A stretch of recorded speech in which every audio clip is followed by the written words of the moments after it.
Good evening, ladies and gentlemen. Welcome to my Fireside Chat for the Village Roundley Beach. I'm Mayor Rich Hill. Tonight's Fireside Chat is with the Community Partners for Affordable Housing. We have Rob Anthony with us tonight. Welcome, Rob. Thank you. The agency is actually a combination of three different agencies. They've gone many changes over the last couple of months here, and they're now called the Community Partners for Affordable Housing. Rob's history a little bit here. Rob serves as the Executive Director for the Affordable Housing Corporation of Lake County prior to the merger with Community Partners for Affordable Housing and Lake County Residential Development Corp. In January 2019. He previously served as the Executive Director of Community Partners for Affordable Housing and immediately prior as a Senior Planner with the Lake County Planning, Building, and Development Department, where he's responsible for administering local and federal programs for homelessness and affordable housing. Rob also spent 2 years working with homeless children in Mwanza, Tanzania? Tanzania, yeah. Tanzania? Yeah. He holds a bachelor's degree in business sociology and master's degree in social work with a focus on community organizing and nonprofit management. He's also accredited by the U.S. Green Building Council as an LEED AP. What exactly is that? LEED AP for environmental efficiency. Ah, great. Unfortunately, Mary Ellen Tomasi was not able to join us tonight, so Rob's going to spearhead it all by himself here. Rob, do you have any words you want to say before we get started? No, thank you. I'm happy to be here. Okay. As I said, there was a merger of three different agencies, the Affordable Housing Corp. of Lake County with Rob running that one there, with the Lake County Residential Development Corp., where Mary Ellen Tomasi was at, and the Community Partners for Affordable Housing with Kim Ulbrich. First of all, I do understand there's recently the three executive committees all merged into one, three executive directors, three separate agencies. Why did you make the decision to merge? It was really, in a lot of ways, I think it was a long time coming. All three organizations have worked very closely together for a long time. All three organizations had a very successful track record and a great reputation in the community. And we all focused on a little bit different areas of housing for the most part. And over the past 4 or 5 years, we started working even more closely together so that the Affordable Housing Corporation was providing construction management services for Lake County Residential Development Corporation. We are also doing the housing counseling for both agencies.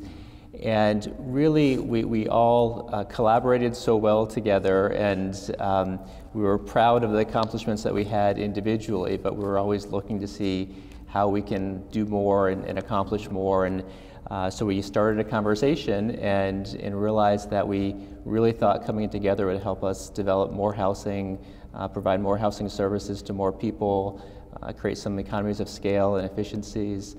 And lastly, sort of one of our big goals is to create more of a coordinated point of entry for housing services in the county, because a lot of people don't know where to go if they need help with housing. Mm-hmm. And by coming together, we can create that no wrong door approach where if you need help with any type of housing, we can be there to help.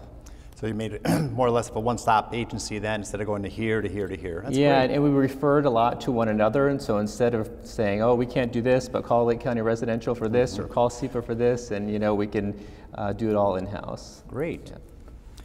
Now, I know that the new group is a non-for-profit. Were they all three not-for-profits also? Yes, yep. Okay. Yep.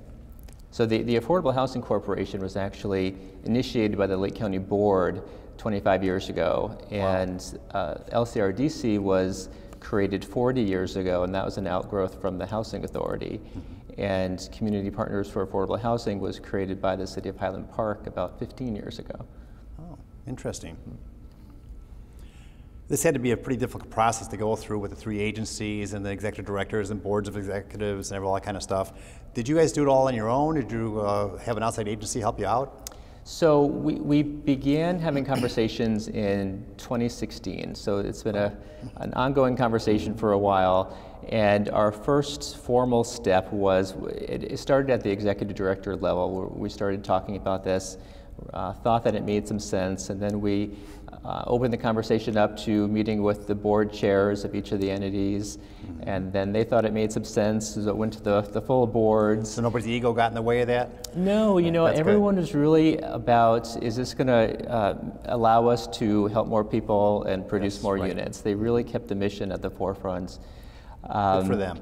And so then we got a grant through the Sea Change Foundation and through the Donors Forum in Chicago to do a feasibility study. And so we hired Jean Butson, who's really a national guru on nonprofit mergers, and she lives in Evanston, and so she's local. And she facilitated a process with the boards to look at whether this made sense. And at the end of that process, she provided a report, a feasibility study report. And in that report, she said in all the years that she's been doing nonprofit mergers, she had never seen a stronger case for a merger before. So then we were able to get another grant to hire her as a facilitator to manage the process, and she helped us create a joint negotiation committee comprised of 2 board members from each entity and the executive director from each entity. That was about a year-long process to finalize the merger, and then there was an integration committee comprised of staff that was formed, and that was to help integrate the 3 agencies and help with the transition process. And that entity is still, or that group is still meeting for another year as we fully integrate. Sounds like you guys did it right. Now, originally you had 3 names for the 3 different corporations, 3 different not-for-profits, and you kind of seemed like you made a combination of those names into the new name. Was there a logic behind the decision what to name the new corporation? So Community Partners for Affordable Housing does some work in Evanston, and Lake County Residential Development Corporation was doing some work in McHenry too. So keeping Lake County in the name was a little bit too restrictive, and so that was immediately out. And we thought about creating a new name, but when we thought about it, Community Partners for Affordable Housing really represented well what our mission was, to partner with municipalities and businesses and corporations and individual donors and volunteers to create affordable housing and provide services for low to moderate income households. And so we decided to keep that name. It does seem to speak very well for what the agency actually does, which we'll get into more in a minute, won't we? Well, you mentioned that the Lake County is part of a little bit of McHenry County. Is that your whole service area, Lake and a bit of McHenry, and where are your offices actually located at? So our official service area is the northern suburbs of Chicago, and so we'll go out and do some work in McHenry, and then we'll go as far south as around Evanston. Our main office is in Libertyville on Milwaukee Avenue, and then we also have a Highland Park office. Okay.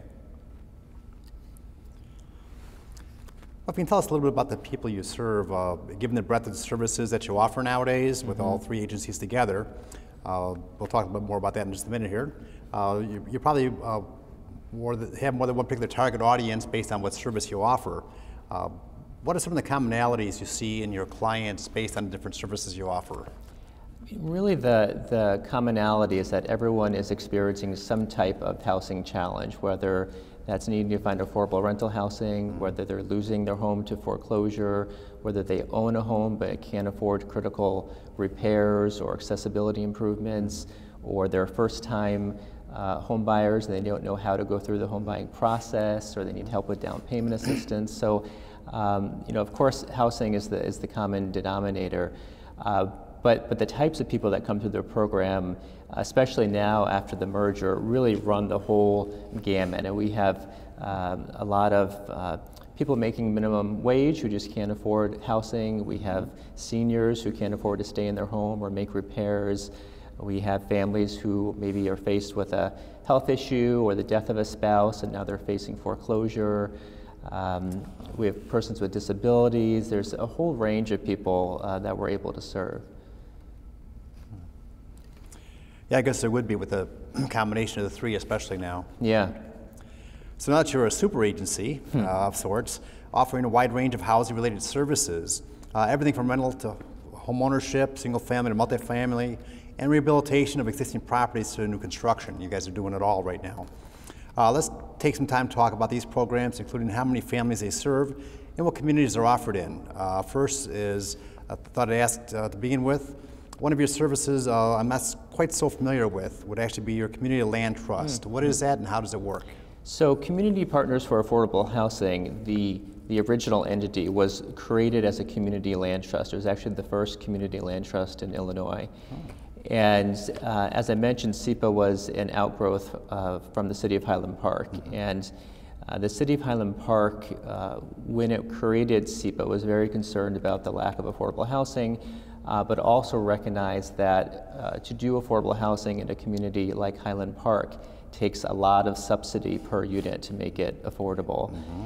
And so the concern is that if you're putting that much investment into a single home, you really need to have a strong structure to make sure that that subsidy is retained and not just used on one house or one homeowner or one tenant. And so the way that the community land trust model works is that we use that in higher cost areas typically, and we will go in, buy a home, rehab the home, and then the home itself is sold to a low to moderate income household. Okay. And the nonprofit entity, the Community Land Trust, retains ownership of the underlying land. Oh. And so essentially you're taking that land value out of the equation.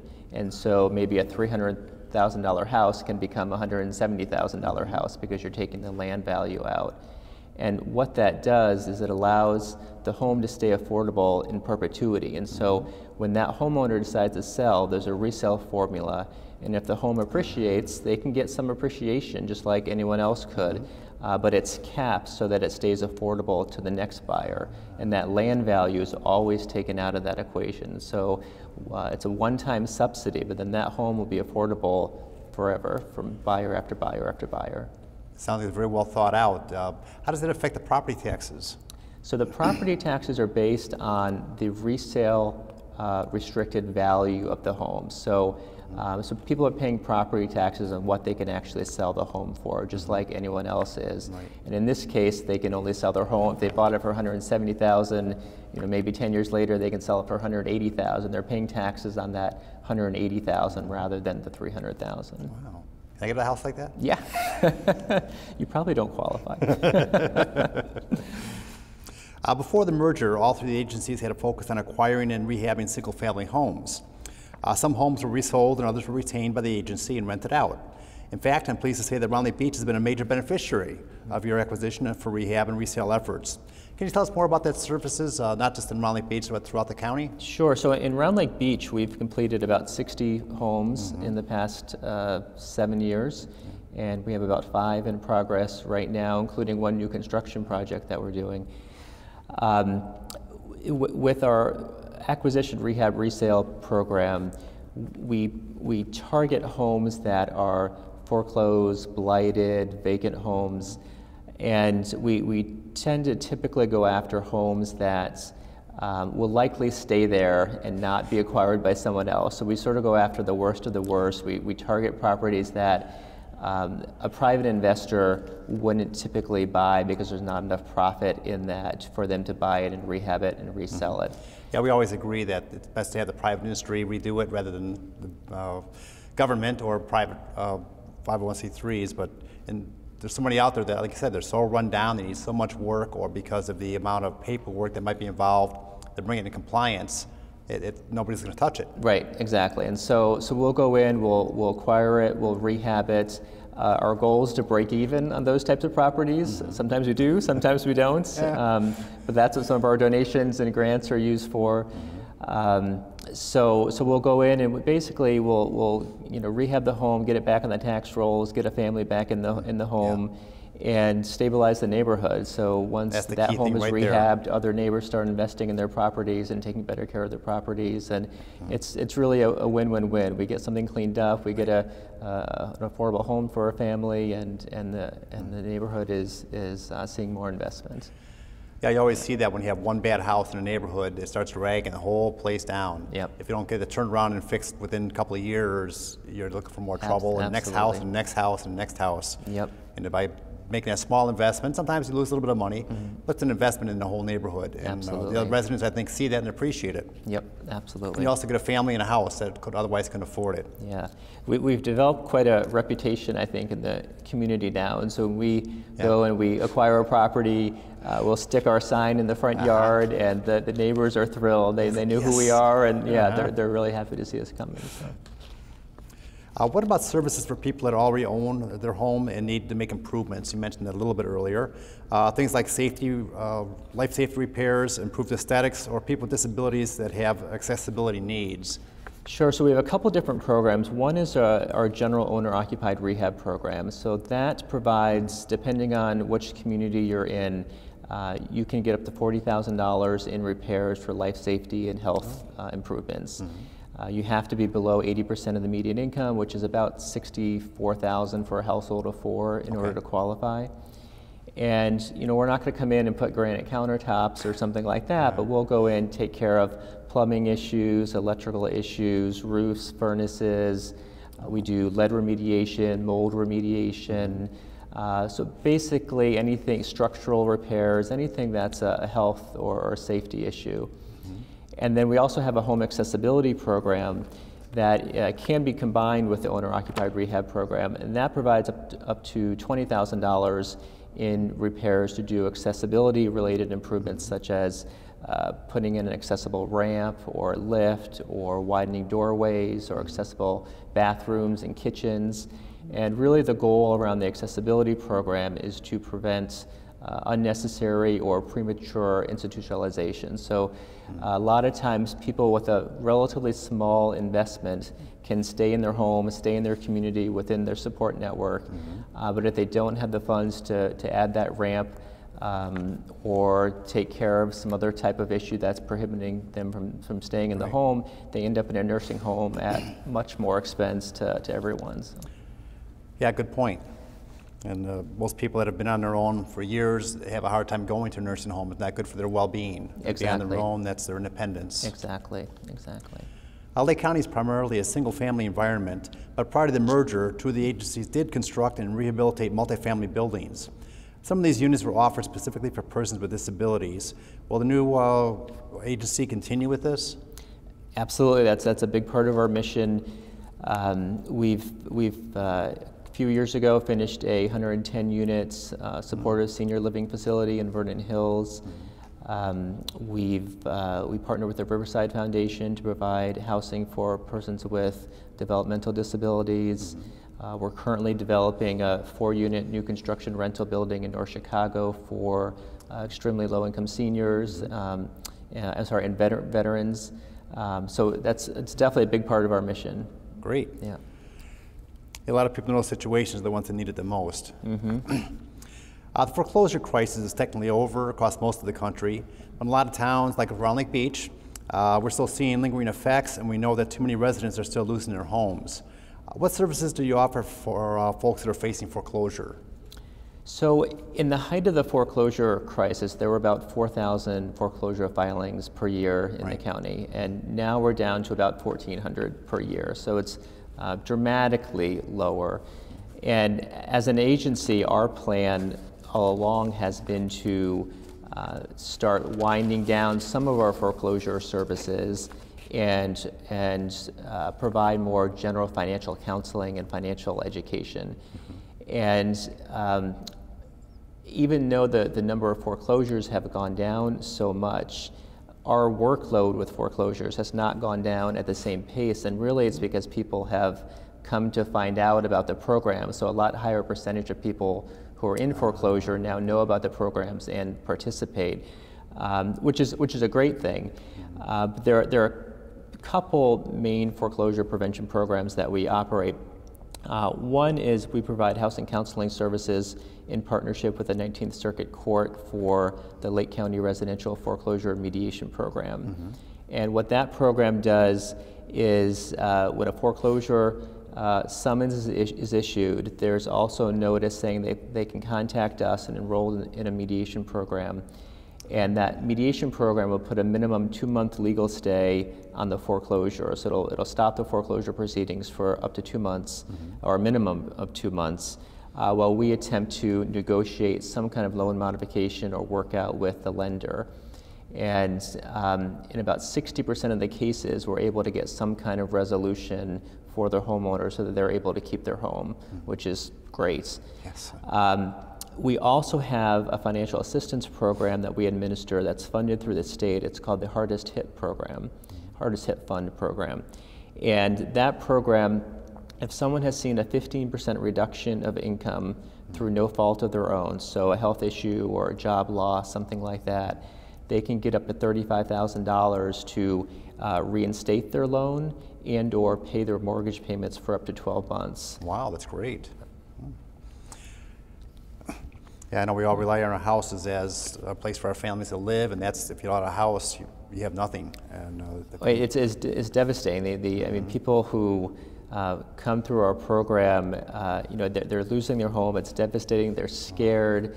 But then also, when people are losing their home to foreclosure, there's often some other issue going on too. They did have a death in the family, or a job loss, or some other stressful situation, and so it can be very overwhelming for families and very scary. And having our counselors there to guide them through the process and help negotiate with the lenders is extremely usable.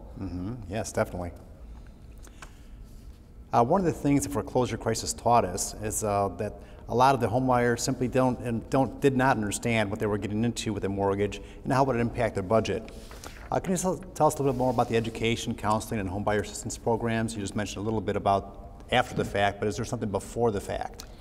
Yeah, so nationally, people who go through a pre-purchase or a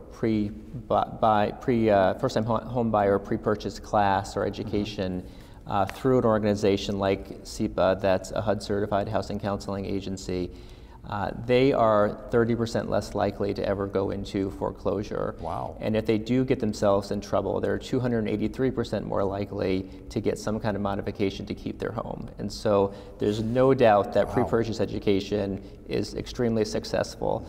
But what we try to do with that is prepare people for successful, responsible home ownership. So we have both a class to cover the basics, and so that covers things like how much house you can afford, help with budgeting, how property taxes work, basic home maintenance, the home inspection process, working with an attorney, the closing process, how insurance works, all these types of things that are critically important to understand before you buy a home. But then with that class, we also do one-on-one pre-purchase counseling, and so that's when we drill down to a person's individual circumstances, and that's where we help them look at building their credit or paying down debts, increasing savings, helping with a household-specific budget, things like that, that really gears them up to be successful. It almost seems like that should be a precursor to being able to go apply to buy a house, you know? I agree, and in fact, a lot of lenders are requiring that for different products, and we also provide down payment assistance. So if a home buyer earns less than 80% immediate income, they can get up to 5% of the purchase price in down payment assistance to help them get into a home. But in order to access, we require them to do both the education and the counseling. What kind of a time commitment is it to do the education or the counseling or both? Between 4 to 8 hours generally. Well, that's it? Oh, yeah. It's a very cheap investment to come out with all that. That's great. Absolutely. And we continue to provide ongoing counseling after the purchase. So if they have questions or issues, or we'll do post-purchase education classes too. In April, we're holding a basic home maintenance class that goes over, things like how to patch a hole in the drywall, how to unclog a pipe, basic spring items that you need to do, cleaning your gutters, and things like that, as well as sort of going through a list of what's the life expectancies of certain systems in your home, like furnaces and roofs, things like that, how much those items cost to repair. And so if you have 8 years left on a roof, how much you should start saving every year to get there, so you're ready and able to do those repairs, things like that. Sounds like it'd be a great help for a lot of people. And finally, I also understand that you offer rental assistance for individuals that are extremely low income. How does that service work? So we have a couple different programs. One is a rental assistance program that provides a rental subsidy. So tenants pay about 30% of their income towards housing, and then the rest of the rent is covered through this subsidy. And that's funded through a state grant that we have. That's a fairly small program. It only has about 30 households in the program. Oh, wow. There's a long waiting list for that program. But then we also have about 800 affordable rental units throughout Lake County. And so those offer affordable rental options that are below market rates for people. And that's a much larger program? Yeah, that's about 800 units. Yeah, versus 30, yeah, big Right. difference. Yeah. Yep. And now that the three organizations are all under one umbrella, are there particular programs you intend to prioritize over the next few years? You know, all the programs we're committed to. We're not, as part of this merger process, we're not getting rid of any programming. So we're continued to run all the programs. We have set some pretty ambitious 3-year goals. So with our counseling and education, we want to see a 60% increase over the next 3 years. We are set a goal of developing 325 rental units over the next 3 years and completing an additional 115 units of for sale housing. Wow. But overall, we're going to continue to plug along with all of our programs. Well, that's great. And we all know it's very expensive to build and rehab housing, especially building brand new rehab, and can be a little bit more affordable. How do you fund the actual sticks and bricks, so to speak, and what other funding sources do you have to help supplement your own So, agency? you know, much like our name, Community Partners, denotes, it really takes a diverse range of funding sources to be sustainable and to make all this work. And so we have local, state, and federal grants that we apply for to help fund our programs. We partner with corporations and foundations. We have individual donations. We have volunteer days to help people come in and work on the homes that we're doing, which serves a double benefit of really extending each dollar, but it also raises people's education and awareness about affordable housing.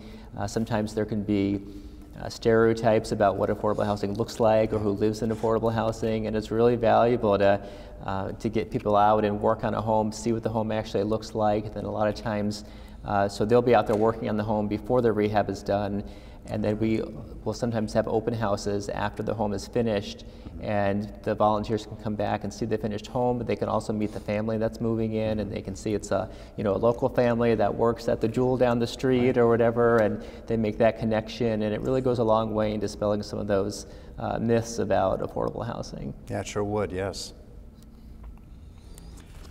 We've all known people that struggle to afford their rent or their mortgage for one reason or another.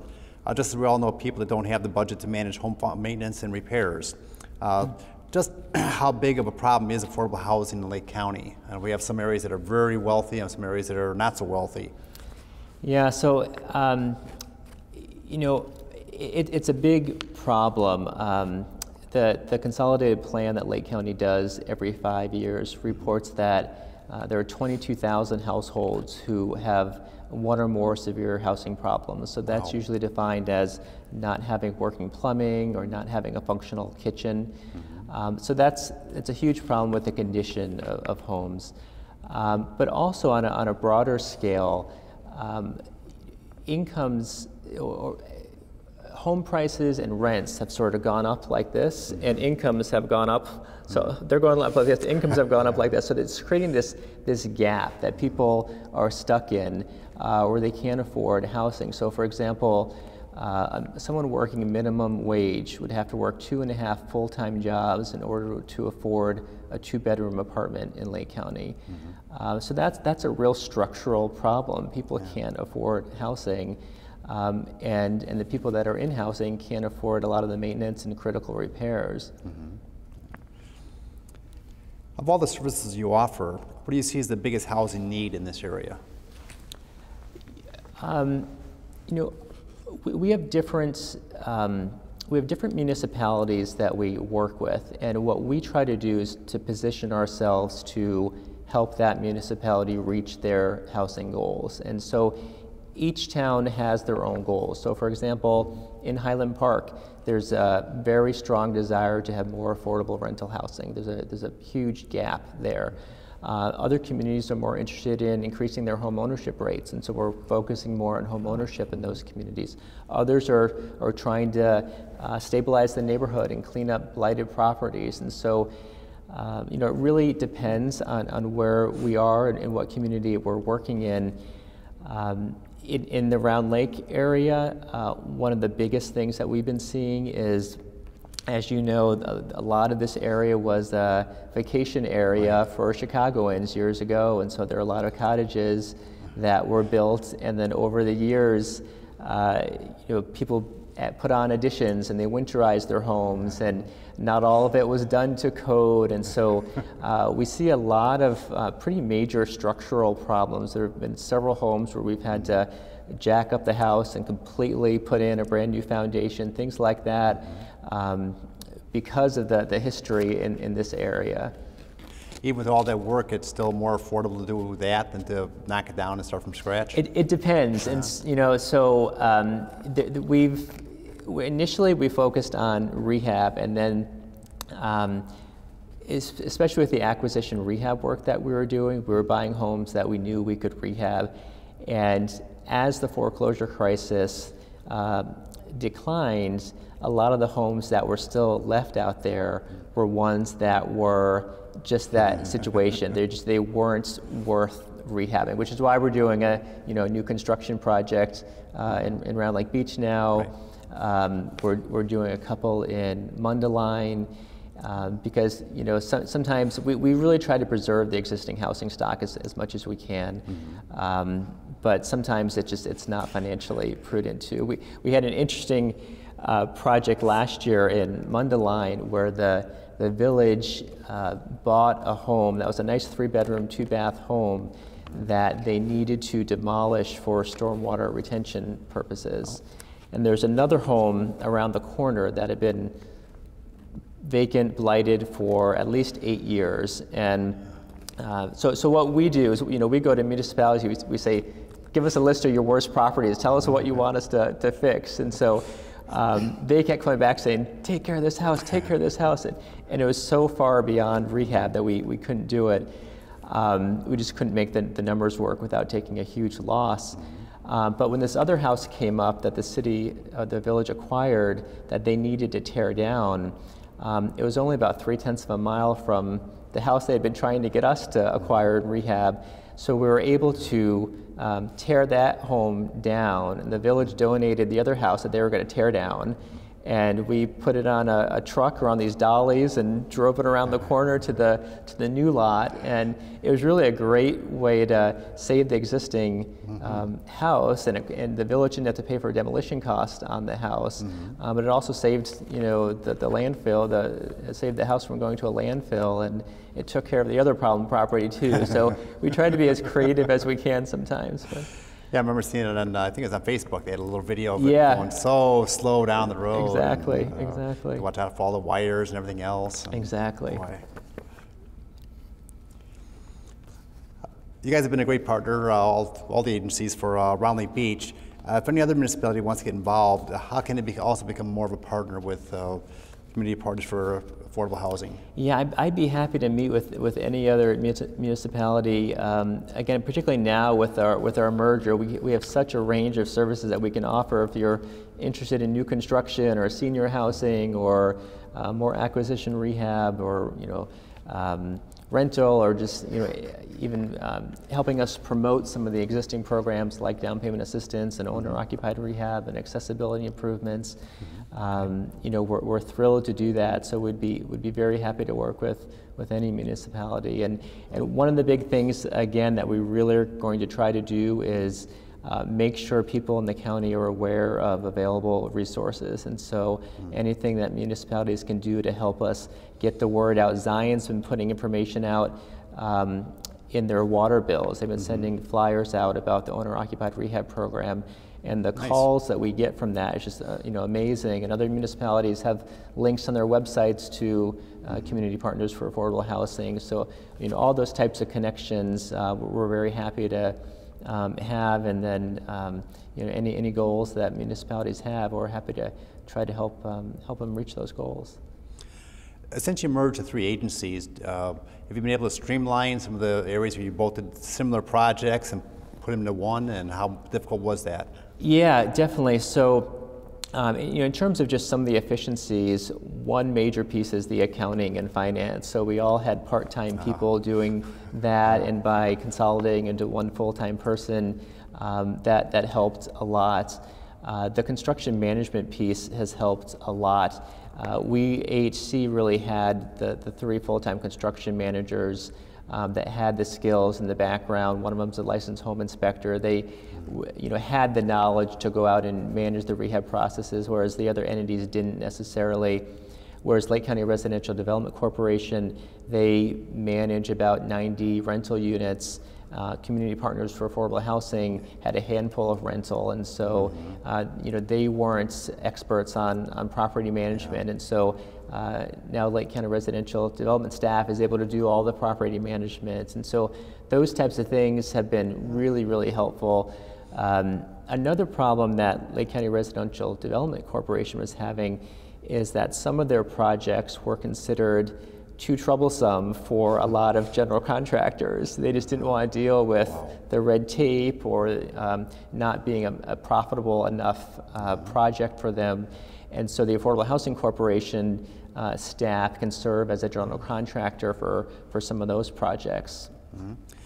Definitely make it a lot bigger. As you said, if you dabble in a little area, it's hard really to get your arms around it and do it right and do it efficiently. Exactly. But now if you have more of a project, wow. And our boards too, instead of having three different boards, we have one board, and which I'm really excited about. We've really put together a powerhouse board of people who are really dedicated and committed, and so we have a really great group, and we're all excited about them. That is good, yes. Yeah. You mentioned about the rental housing and how you have 800 rental units throughout. What kind of program is there? I think I've seen before some they open it up for a week, the list, and then they close it again because there's so many people looking for it. And once you get into one of those houses, is there any requirement for the future, or are you just on there for life? So you have to income qualify annually. So Okay. Depending on the funding source used for a particular project, there are different income limits. So some are 30%, some are 50%, some are 60% immediate income. So anywhere from, on the low end, you know, $15,000 to $20,000 for the rental housing assistance program, versus you know, $20,000, $30,000, $40,000 per year for some of the other homes and apartment buildings that we operate. But all of them you have to requalify annually. And essentially the way most of them have HUD dollars in the unit, so essentially the way that HUD deals with people who become over income, rather than forcing someone out, they will increase their income to the point that they'll slowly increase their income as they'll slowly increase their rents as their incomes go up, to the point that eventually it'll be more advantageous for them to go find something in the open market, and so then that frees it up for someone who's below the income limit. Do you have any sense on what the average time spent in a rental unit is? Is it average 3 years, 8 years, 20 years? You know, it all depends. We have a lot of senior-specific buildings, so obviously people tend to stay in those as long as they can until they can't be in independent living any longer. We have some folks who are just, you know, experience some kind of issue in their lives where they lost a job, or, you know, they lost a spouse, something like that, and they need particularly below market rents for a while, and they're in the program for years, and then they move out.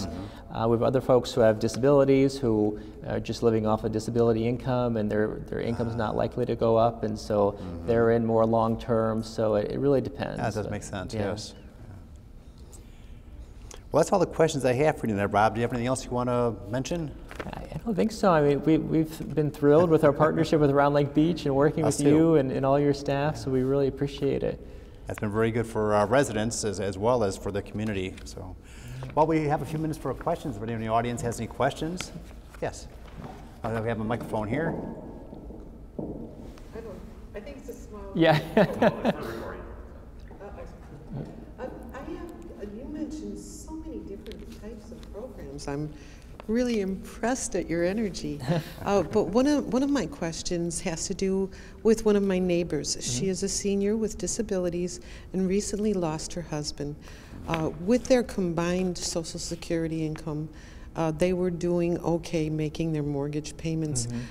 She says there's only 4 years left on the mortgage, but the payments are like 75% of the income that she has coming in. So she's living day to day. I mean, she worries about, you know, purchasing medicine or paying copays. Sometimes she doesn't go to the doctor because she can't afford the copay. And you mentioned, and one of the things I've tried to counsel her on is perhaps meeting with the mortgage company and asking them if they could redo her mortgage so that the payment comes down some. Absolutely. And it's something. Is that something that you get involved with? And the reason she doesn't want to do it, I think she said that her rate right now is 3.2%, and she's concerned that the rates have gone up somewhat. Is there anything, if I sent her to you, is there any way? Yeah, I would absolutely encourage you to have her give us a call and connect with one of our housing counselors, and they can help her look at all those options. And we're very careful not to, we don't tell people what to do. You know, we look at their situation and then we lay out all the options that they have, and they can choose among their options. But yeah, it sounds like some kind of modification might certainly be a possibility. It sounds like she might even qualify for the Hardest Hit Fund program, which can help pay her mortgage for a certain period of time if there is a loss of income from her husband. Yeah, I mean, she has a lot of dignity and everything, and she doesn't want charity, but it's almost, to me, an impossible situation. But you're aware of the options that are available. Sure, yeah, definitely. I can give you my card before I leave. I would love for you to do that, and you'll be gentle and kind. Absolutely. Okay. All of our staff are, you know, I think I've said it here before, but we're so fortunate to have the most caring staff who go above and beyond, and they're so committed to the work that we're trying to do, and they're amazing. So absolutely. And I know one of the things she'll ask me to be clear about. She's worried about somebody else getting an interest in the property. In other words, you wouldn't put a lien on her property for advising her of the options. No, so all of our services around foreclosure counseling are completely free. But one of the options, the Hardest Hit Fund program, which is funded through the state, where they can pay up to $35,000 in assistance, they do put a 5-year lien. So as long there's no payments that are required, but she has to stay in the home for at least 5 years for that to be completely forgiven. So if she moves out of her home, say 2.5 years into the 5-year period, if she has sales proceeds from selling the home, she would have to pay back half of that because she was there for 50% of the time. But in terms of our agency itself, no, we don't charge anything, and we don't put any liens or anything like that. And if she did complete the 5 years, hopefully still healthy, then she wouldn't owe anything? Correct, yep. That sounds amazing. Yeah, it really is. And like I said, she's got a lot of dignity. She's proud, and she doesn't want to take charity or anything, but I am so concerned to see somebody using that much of their income. Absolutely. Just and the state's lien is not at all in a way to trick anyone or get ownership of a property or anything like that. They just want to prevent against someone coming in, getting $35,000 of assistance, and then selling their house tomorrow and walking away with that money. They want to make sure it's to help people stay in their home. Yeah, and possibly moving into the same situation in another structure. Yeah. And then I had one other question. When you were talking about the owner-occupied assistance, are those loans? And do they have to be paid back? So it operates so those are funded through either the state or the county. Actually, the state or HUD, but the HUD dollars are filtered through the county. So it operates the same way as the Hardest Hit Fund program, where there's a 5-year period of affordability. And so if you get $20,000 of assistance, there's that 5-year period of affordability.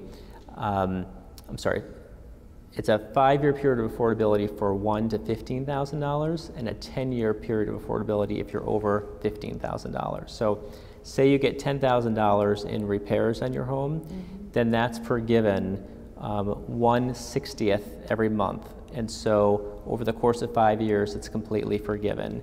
And the same as the Hardest Hit Fund program, if someone sells their house halfway through that period of affordability and their sales proceeds from the house, they would have to repay half of the assistance they got. Okay, so if you stay in your home, you don't have to pay that back? Correct, correct. That's really very impressive. Now, in both of those cases, though, you talked about like distressed properties where you go in and you buy it and you rehab it, and then you have a permanent interest in the land that it's sitting on. Does a person have to give up their land interest to take care of the other, to take advantage of the No, other so the programs? owner-occupied rehab and the home accessibility programs, those are owned by homeowners, and we come in and do those repairs. We don't take any ownership interest. The only times that we take an ownership interest is when we buy a vacant property, rehab it, and then sell it. And in some of those cases, particularly in high-cost areas where we're using the community land trust model, those are the only cases where we'll retain ownership of the underlying lands. But in most cases, the work that we've done around here, those units are not in a community land trust, and so we just sell it outright, and the home and the land is completely owned by the home buyer. Well, I'm really impressed with your programs, and I had no idea that they even That's the existed. problem. That's why doing things like this is so great. We need to get the word out better. Yeah. Well, thank you very much. Any other questions tonight? Grab the microphone there.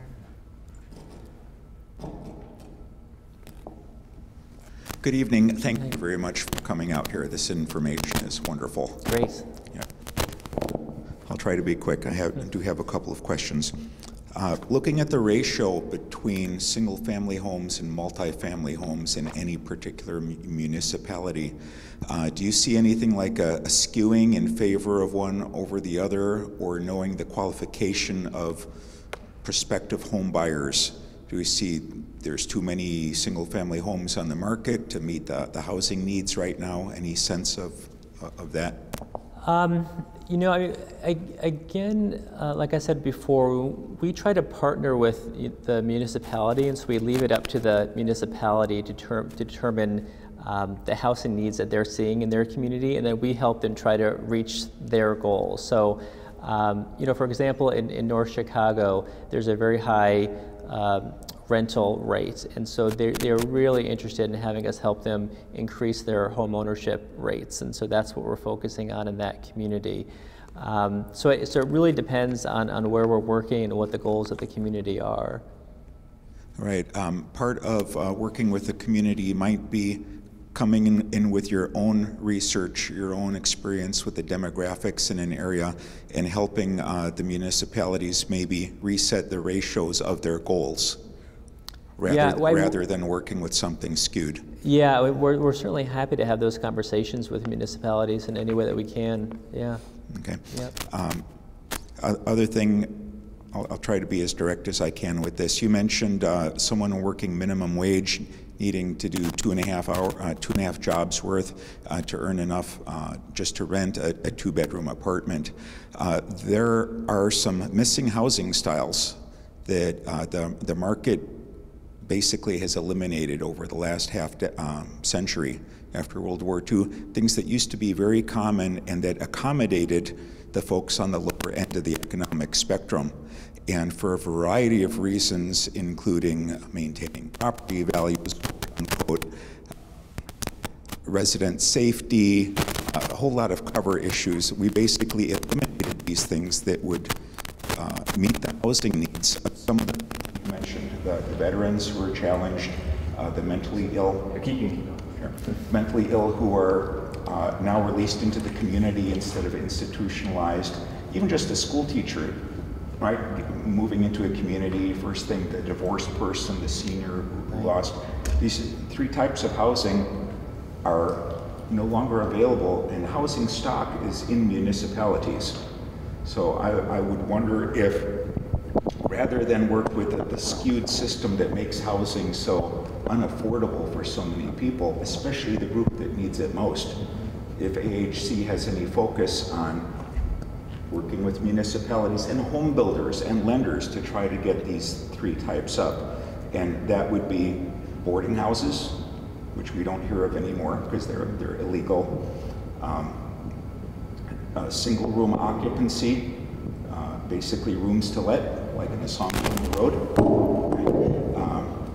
The term for them used to be flop houses, but they used to be all over the place. That's where you'd start, got a basic job out of high school and you could afford a room for the night by doing cheap jobs during the day. That's been eliminated. And accessory dwelling units, mother-in-law apartments, converting a garage in the back into an apartment or above, anything like that.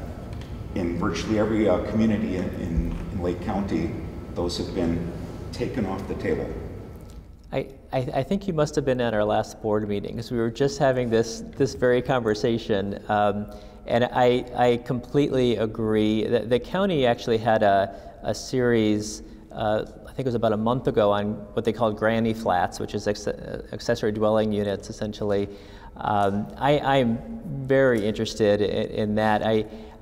The conversation that we had at our board meeting was that, you know, we can do as many units as we can do, but a lot of it's dependent on funding sources. And so if there are other things that can impact the housing infrastructure in a larger way, like allowing accessory dwelling units, that could be a great opportunity to provide housing. And you know, one of the things that was presented at the Granny Flats session the county did was really pointing out how accessory dwelling units can serve the whole life cycle too. So, for example, when someone first bought a house, they were able to rent out the units above the garage and earn some income to help pay for their mortgage. And then, you know, when their kids come back from college and they want to come back to the community where they grew up, they can live in the accessory dwelling unit in the back.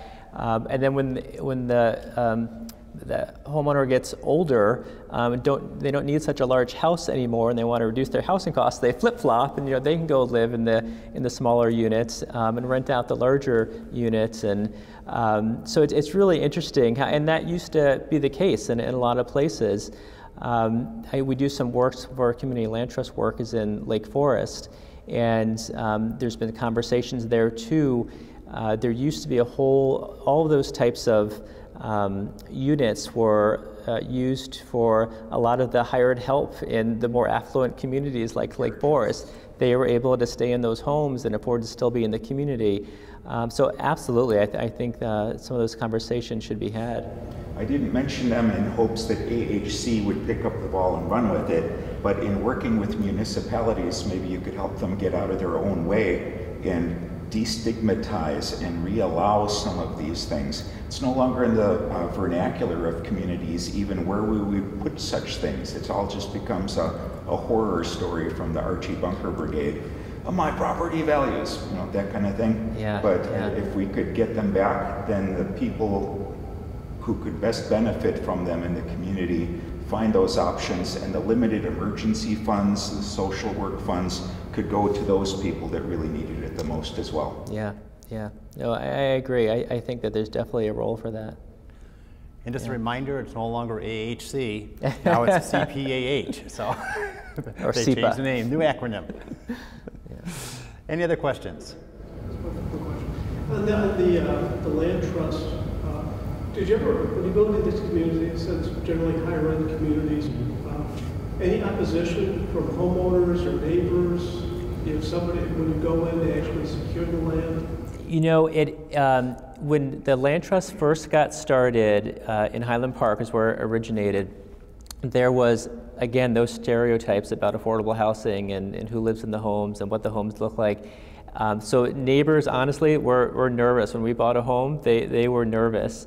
But then our reputation, we got a reputation in the community, and they saw how much we improved the house next door that was blighted, because even in these communities like Highland Park, there are blighted properties, and so we were going in, cleaning up these properties, And then they were seeing that the people moving into these homes were, their school teacher, or the person who cuts their hair, or a city worker, or people who are living in the community who can't afford, working in the community who can't afford to live in the community.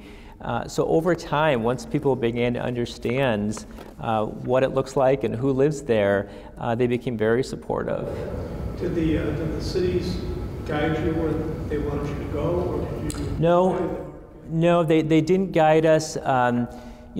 Overall in Lake County, there is a concentration of affordable housing. The affordable units are obviously in lower income areas, and one of the goals that SEPA has and that the county shares, and actually HUD has actually really pushed this goal over the past few years too, is to make sure that there's affordable housing dispersed throughout all communities. And so, Highland Park has been fantastic about adopting an inclusionary housing ordinance as well, which requires developers, if they, in Highland Park, if they're developing 5 or more units, then 20% of those units need to be set aside at affordable prices. And so what that does is wherever new development is going in, you're creating a set aside of affordable units. And that works out really well because it's integrated, it's often downtown, near trains and shopping and transportation. So it's, our goal is to definitely get it dispersed throughout all of the county. Just a last question. Sure. How do you come up with the affordable housing price? It's a function of our cost to acquire and rehab it, and the income limits that are set on that particular house, and the grant funds that we're able to get for a particular house. And so those 3 things factor into it. You discussed trying to get more housing in all communities that's affordable. Didn't the state pass a law 6 or 8 years ago that required that? And I don't remember hearing much about that since then, though. Yeah, it's called the Illinois Affordable Housing Planning and Appeals Act, and it requires all communities to have at least 10% of their housing stock as affordable, as the Illinois Housing Development Authority defines that or calculates that rate every 5 years. Okay. The law has been very helpful. In my opinion, the law has been very helpful in creating a conversation in a lot of communities about the need for affordable housing and raising the discussion. There's not a lot of teeth in the ordinance right now to really force municipalities to do a whole lot. In theory, if you're not at that 10% affordability level, you need to create a plan to reach that goal, and you need to submit that plan to the Illinois Housing Development Authority. Oh, thanks. So, Well, we've reached the end of our session today. How about a big round of applause for Rob? Thanks. And again, thanks for joining us tonight. My next Fireside Chat is going to be on April 18th, and my guest then will be Dr. Mendoza from the Round Lake Area School Superintendent. He's fairly new at the job, on it for about a year now, and we're going to hear what they're doing new in the Round Lake School District and how the kids are doing so great over there. Thanks again, Rob. Okay, thank you.